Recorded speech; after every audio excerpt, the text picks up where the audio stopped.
देश में जल्द ही लोन पर खरीदे गए मोबाइल फोन्स को लॉक करने का सिस्टम वापस आ सकता है। मीडिया रिपोर्ट्स के मुताबिक आरबीआई इस पर विचार कर रहा है और आने वाले महीनों में इसके लिए नई गाइडलाइंस जारी कर सकता है। दरअसल हाल के समय में लोन डिफॉल्ट यानी लोन ना चुकाने के मामलों में बढ़ोतरी हुई है। छोटे लोन पर लिए गए प्रोडक्ट्स, खासकर मोबाइल फोन का पैसा वसूल करना कई बार मुश्किल हो जाता है। ऐसे में बैंक और एनबीएफसी चाहता है कि उनके पास भी लोन रिकवरी के लिए कोई मजबूत सिस्टम हो। आरबीआई इसी को ध्यान में रखते हुए अपने फेयर प्रैक्टिस कोड को अपडेट कर सकता है। ये कदम इसलिए भी अहम है क्योंकि 2024 में आई होम क्रेडिट फाइनेंस की एक स्टडी में पाया गया है कि भारत में करीब 1/3 कंज्यूमर इलेक्ट्रॉनिक्स प्रोडक्ट्स छोटे लोन पर खरीदे जाते हैं। इसमें स्मार्टफोन की संख्या सबसे ज्यादा है। ऐसे में ये फैसला बहुत बड़े तबके को प्रभावित करेगा। गौर करने वाली बात यह है कि ऐसा सिस्टम पहले भी मौजूद था। कई लेंडर्स एक खास ऐप की मदद से लोन पर लिए गए मोबाइल को लॉक कर सकते थे। अगर कोई कस्टमर समय पर किश्त नहीं भरता तो फोन लॉक कर दिया जाएगा। लेकिन पिछले साल आरबीआई ने इस प्रैक्टिस पर रोक लगा दी थी क्योंकि इससे डेटा प्राइवेसी को लेकर सवाल उठ रहे थे।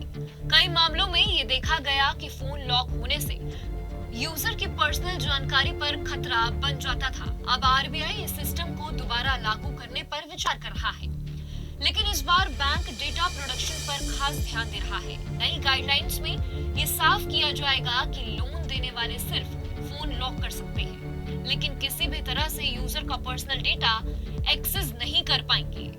रिपोर्ट्स के मुताबिक जब कोई ग्राहक लोन पर फोन खरीदेगा तो खरीद के वक्त ही एक ऐप फोन में उसे इंस्टॉल करवाया जाएगा।